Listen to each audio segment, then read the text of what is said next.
The first thing you need to understand about the ZR is that they are very proud of their machines. Precision, elegance, absolutely no room for error. If a ZR device says you're in pain, then you are, quite simply, in pain. No arguments, no ambiguity, which made what happened next deeply upsetting for them.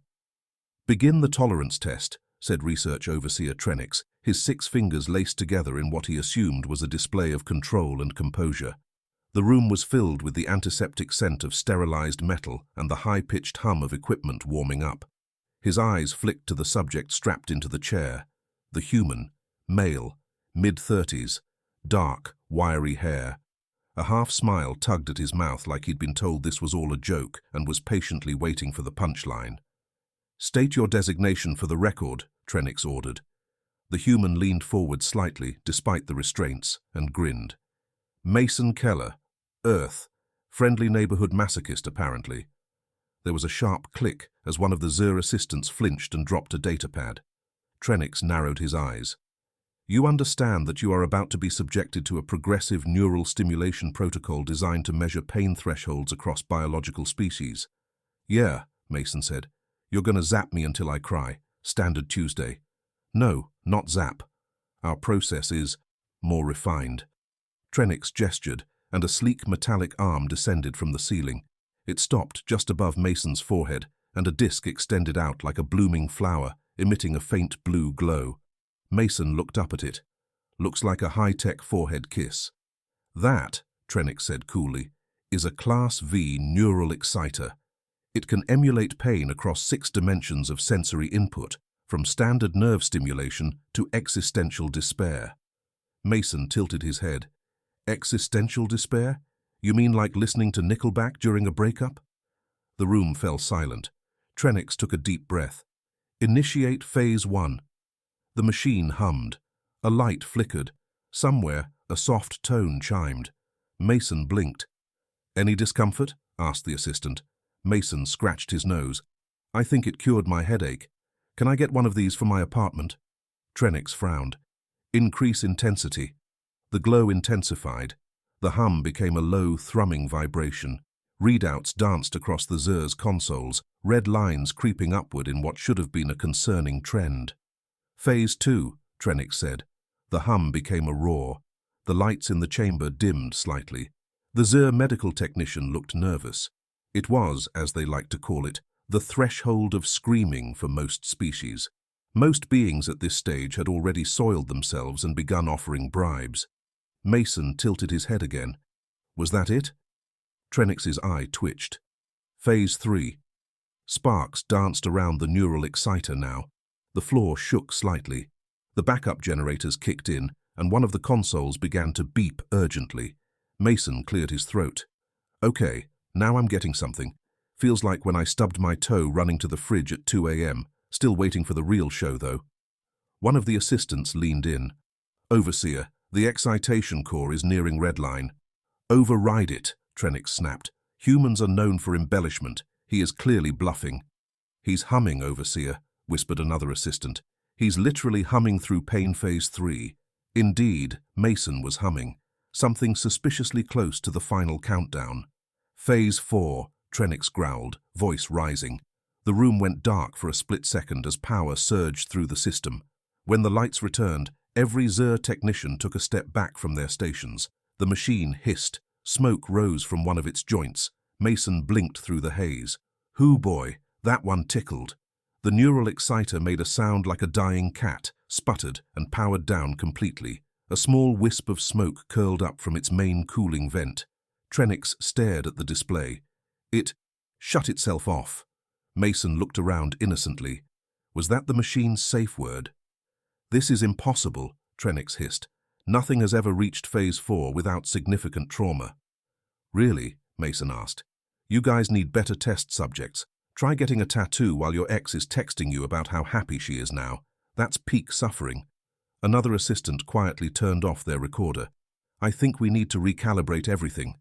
But Trenix was shaking, a rare display of vulnerability for a ZR. "This is not data. This is heresy. Pain is measurable. Pain is quantifiable." "Pain," Mason said, leaning as far forward as the restraints allowed, "is relative." "And humans? We've been in pain since we invented Mondays." The room went silent again.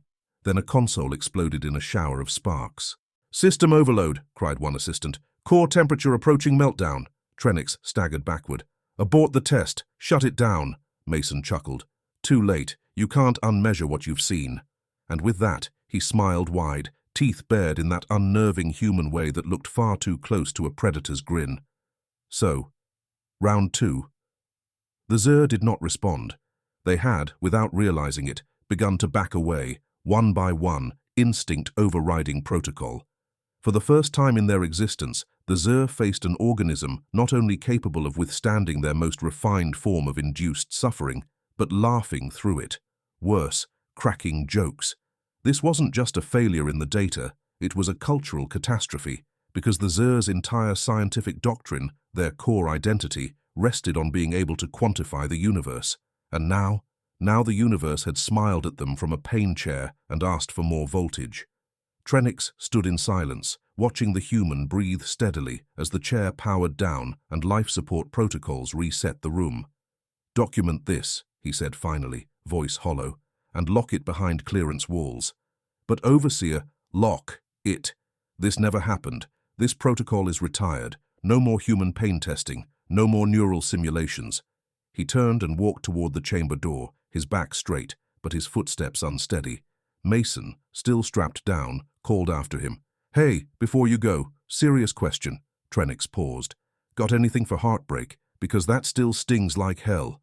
The door closed behind Trenix before the groan of suppressed terror could escape, and in the darkened chamber, with the flicker of dying machinery around him, Mason leaned his head back, closed his eyes, and whispered, "Phase 5's gonna be fun." The Zur Science Tribunal convened in Sub-Level Theta 3, a classified think tank chamber located 50 kilometers beneath the surface of Zur Prime. It was where the species locked away their greatest failures and occasionally their worst ideas, like putting a human in a neural stimulator calibrated for gods. Research Overseer Trenix stood before the tribunal with his frill flattened in shame, a gesture equivalent to a public apology and quiet sobbing in most species. "You allowed it to reach Phase 4? Hissed Elder Genzarch, a withered mass of spindly limbs and outrage.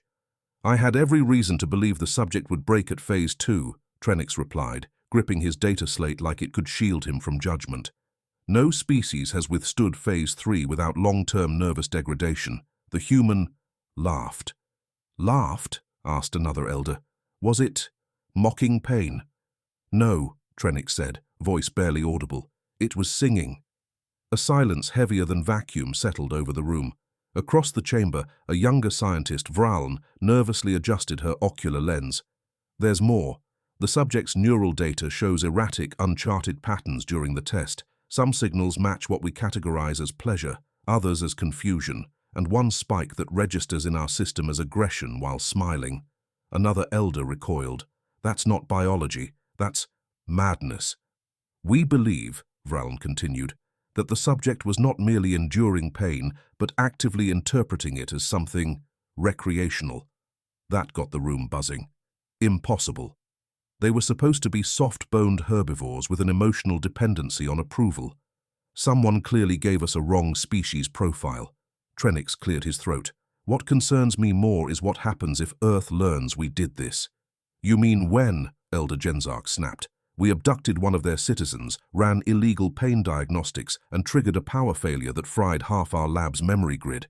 If they so much as sneeze in our direction diplomatically, we'll be on trial in the Terran Senate faster than you can say extradition clause."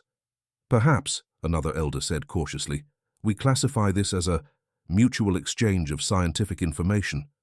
"You strapped one of them to a chair and tried to make it scream." "Well, yes, but we offered refreshments afterward." Vraln flipped through her data. "Actually, he requested coffee. When we offered Zur nutrient broth instead, he called it boiled snail milk and asked if we were at war with taste. That was not well received." The tribunal fell into another quiet panic. Finally, Genzarch spoke. "We must send a diplomatic envoy. No cover-up, just honesty. Appeal to their reason. Let them know this was a mistake." Trenix chuckled darkly.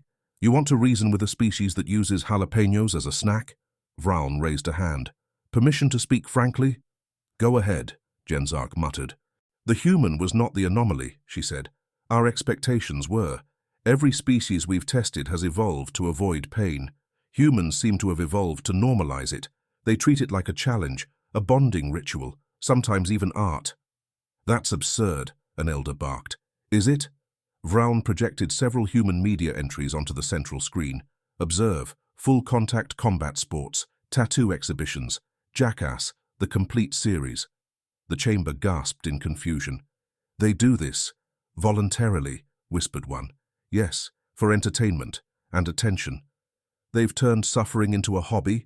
Vraun nodded grimly. And worse, they appear to derive social status from it. One image showed a human child getting up after a fall, looking around to see if anyone noticed, then grinning.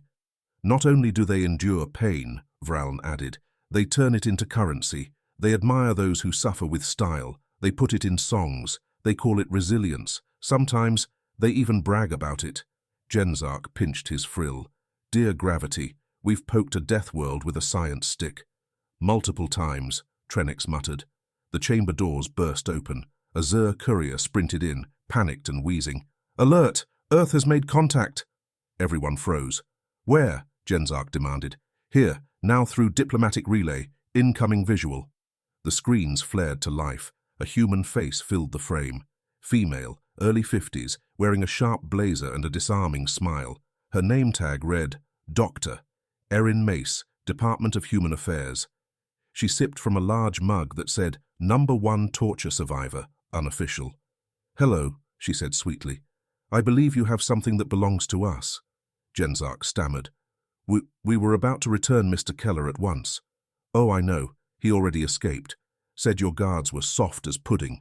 He's at a spaceport cafe right now, ordering something he called a revenge frappuccino. Erin leaned in, smile intact. We're not here to start trouble, yet, but we are curious. She placed her mug down with an audible clink. See, Mason wasn't the only human you tried to study. We've intercepted at least 12 similar incidents across the sector, each one a Zur experiment that mysteriously stopped early. Genzark gulped.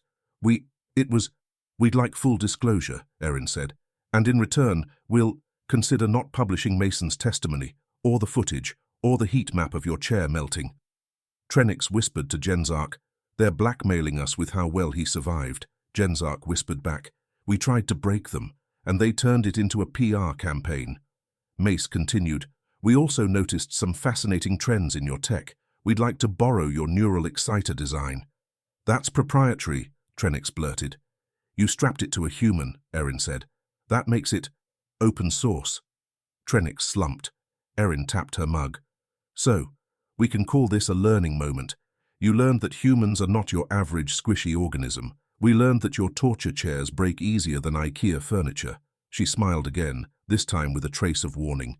Next time you want to measure pain, ask politely. Or better yet, don't. The screen went black. No one spoke for a full minute. Then Trenix said, we should destroy every copy of the test data. Vraun shook her head. They probably already printed T-shirts. Mason Keller sat cross-legged on a chrome bench outside the Zur Starport's Interstellar Cafe, cradling a steaming cup of something that almost resembled coffee. The barista, a six-eyed insectoid named Skrvix, had tried explaining that the blend was ceremonial bark steeped in volcanic mineral broth. Mason, having endured both Zur cuisine and intergalactic abduction in the same week, just smiled and called it revenge fuel. He sipped it, tasted like a pine cone's armpit, still better than the nutrient broth. Across the cafe, several Zur technicians were pretending to not watch him while scanning his vital signs from behind decorative planters. Mason waved. One of them ducked behind a fern. Another nervously adjusted his clipboard that didn't even have paper on it, just blinking symbols that said, please stop looking at him. Mason chuckled to himself, reached into the satchel the Zur had so kindly returned to him, and pulled out a small recording device. He tapped record. Hey everyone, Mason here. Quick recap. I was abducted by aliens, strapped into what I think was a brain toaster, and they tried to see how much pain I could take. Spoiler, their machine broke before I did. He paused, smirked at the camera. And yes, they apologized, with soup. It was not great. 12 hours later, Earth's most watched livestream was titled, Alien Torture Device Can't Handle Human Pain, Mason Reacts Live. The video had everything the internet loved: aliens, injustice, deadpan humor, and the casually unbothered face of a man who should have been traumatized, but instead reviewed the experience like it was a bad escape room. "All right, let's break it down," Mason said in the video. "This here's the moment they hit phase 3. My ears start ringing. I blink twice. And then I start humming the theme to Rocky." The chat exploded. He hummed Rocky. Bro unlocked pain-based superpowers. Zer gonna need therapy. Mason's calm narration, paired with the machine's eventual meltdown, went more viral than the galactic flu. Within 24 hours, Earth's Defense Recruitment Office reported a 42% increase in applications, half of them including variations of "put me in the pain chair, coach." The Department of Human Affairs was not displeased. Erin Mace leaned back in her office chair, sipping a very real coffee while watching the video's view count climb.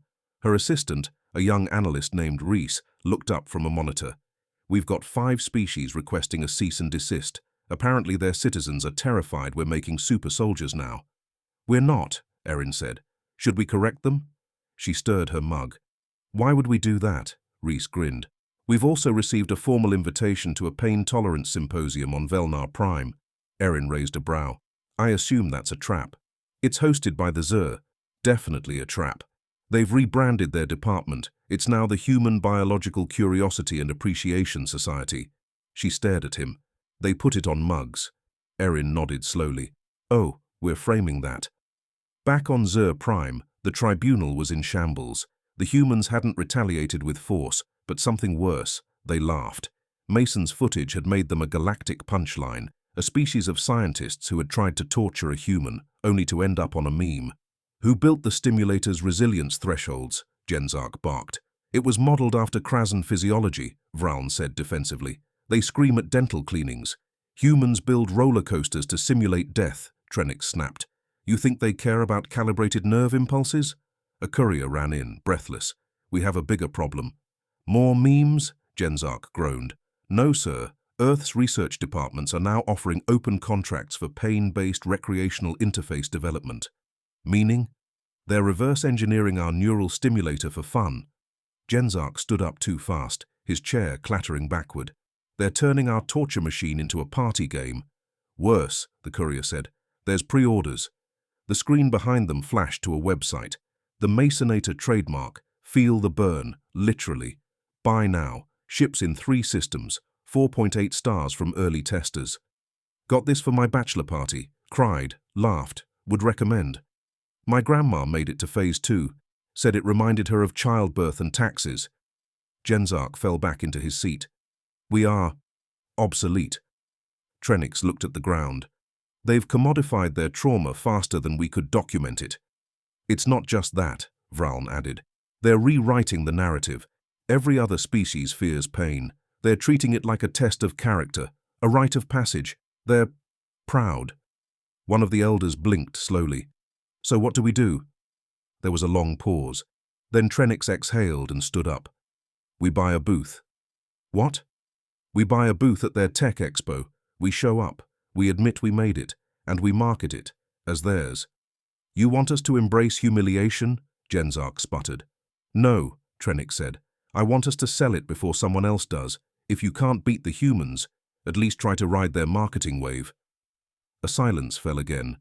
Genzark looked around the chamber. "All in favor?" Hands, frills, tentacles and tendrils went up slowly. Trenix cracked his knuckles. "All right then, let's make some business cards." The Human Tech Expo on Mars was packed wall to wall with gadget junkies, defense contractors, and a suspicious number of off-duty Marines pretending they were there for research. Booths glowed with neon signs and AR displays shouting things like augmented plasma scalpels, DIY hover tank kits now legal in 2 nations, Masonator TM, the original pain party game.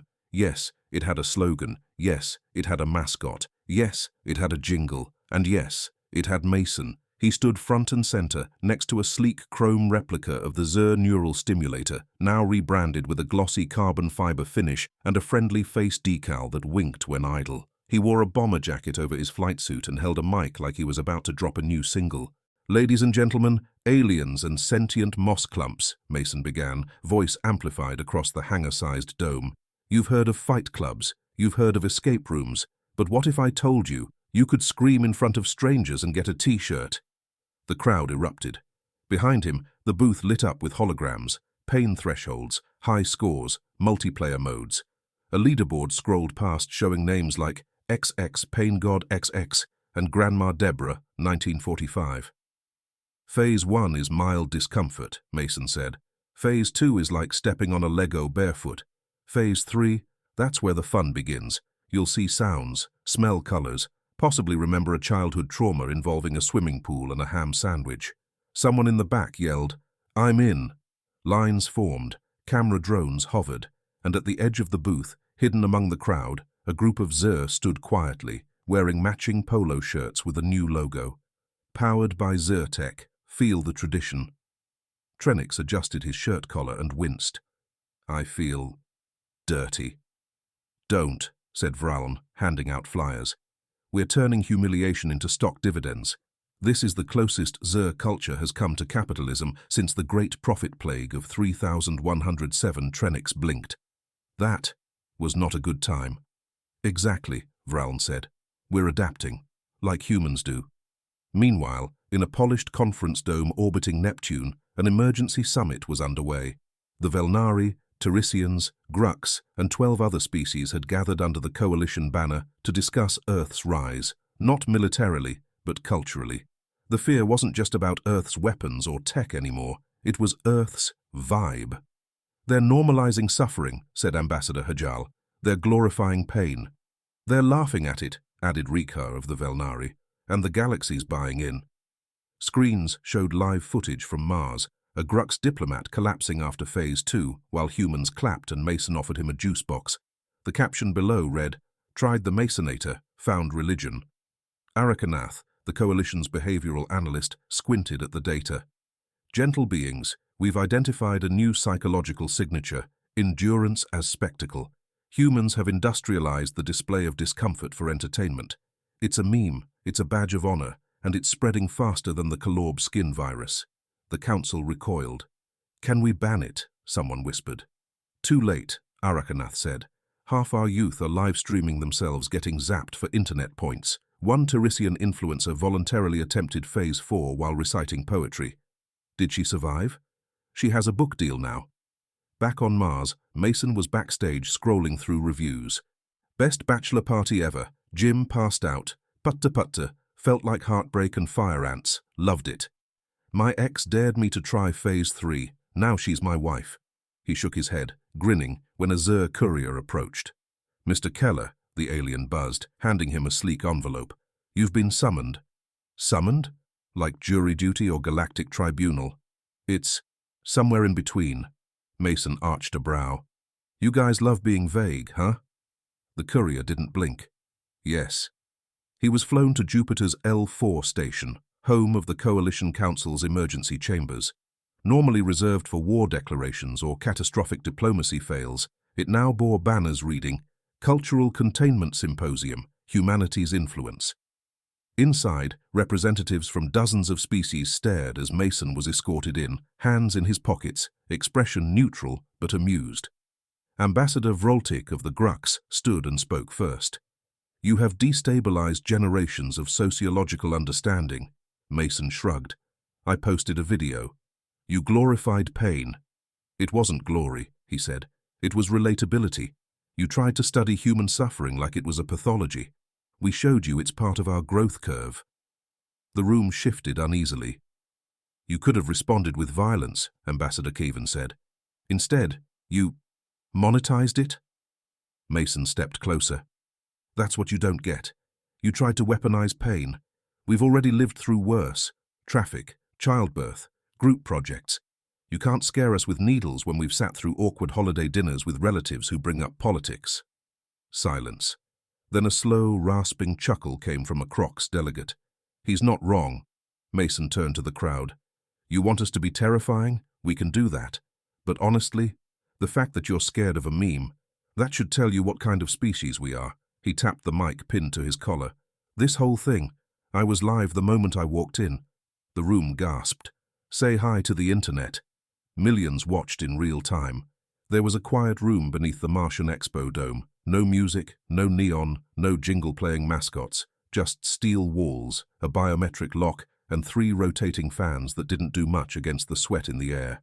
A sign on the door read, Phase 5, testing, not open to public, not even a little. Inside sat Mason Keller, shirt off, boots unlaced, heart rate steady. Across from him, a small team of Xur engineers nervously calibrated their new device. It wasn't a pain tester anymore. It was a collaborative anomaly response stressor. The acronym, CARS, was unintentional but stuck because Earth loved bad acronyms. Mason stared at the device. This the one that broke your last 3 prototypes? Trenix nodded. We built it using alloys from a neutron-forged grav core, the internal buffers cooled by liquid argon, and we still don't know if it'll hold. Mason grinned. So I shouldn't sneeze during use.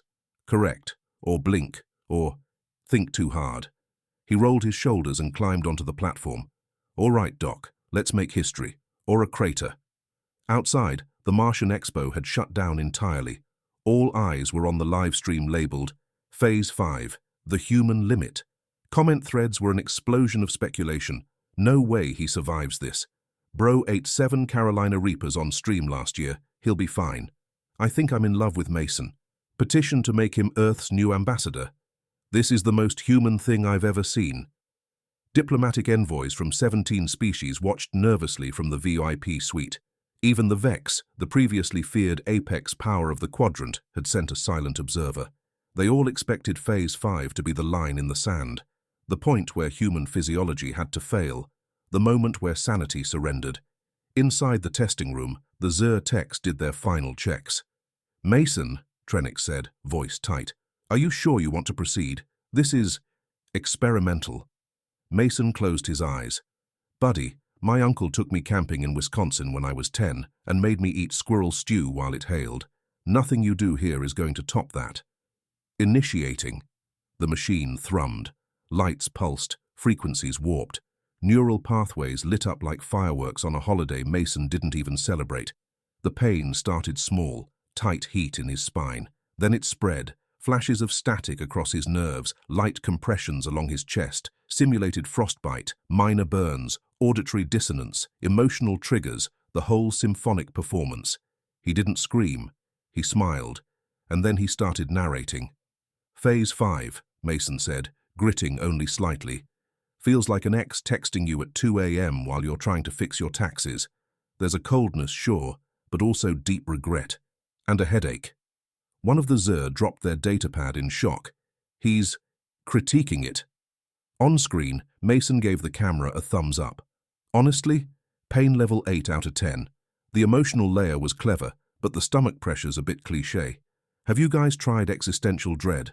That one's spicy. Trenix muttered. This isn't possible. The machine whined louder. Steam hissed from a side panel. And then, just as Mason gave a wink, the device overloaded, sparks flying, coolant spraying. Every light in the room blinked out. When they came back on, Mason stood on the platform, arms crossed, not a single burn or bruise on him. Your machine okay? He asked. Mine's still running. The fallout was instant. Clips of Mason's sarcastic Phase 5 commentary went viral across 12 star systems. The Coalition's health board tried to ban the footage, unsuccessfully. Memes spread like wildfire. Your pain machine couldn't handle me. Phase 5, I call that Monday. Humanity, broken inside, but built to last. A week later, Xur tech stock hit an all-time high. Earth launched a Pain Endurance League, PEL, with multi-species tryouts. Applications doubled overnight. A documentary titled Mason the Threshold Man was greenlit, and Mason received offers to run for planetary ambassador, motivational speaker, and surprisingly, dating shows. But it wasn't the fame that shook the galaxy, it was the revelation. You couldn't win a war against a species that turned pain into entertainment. You couldn't outlast someone who laughed at suffering, and you certainly couldn't intimidate someone who smiled as your most advanced machines screamed for mercy. At the Coalition's Grand Assembly, a new law was proposed. Not a weapon ban, not a treaty, just a recommendation. Do not engage humans with psychological warfare. It passed unanimously. Even the Vex abstained. Mason sat on his porch months later, sipping a cold drink while Earth's moons shimmered above. A reporter drone hovered nearby. "Any last message for the galaxy?" He smirked. "Yeah," then leaned forward. "If you think that was bad, wait till you see our reality shows.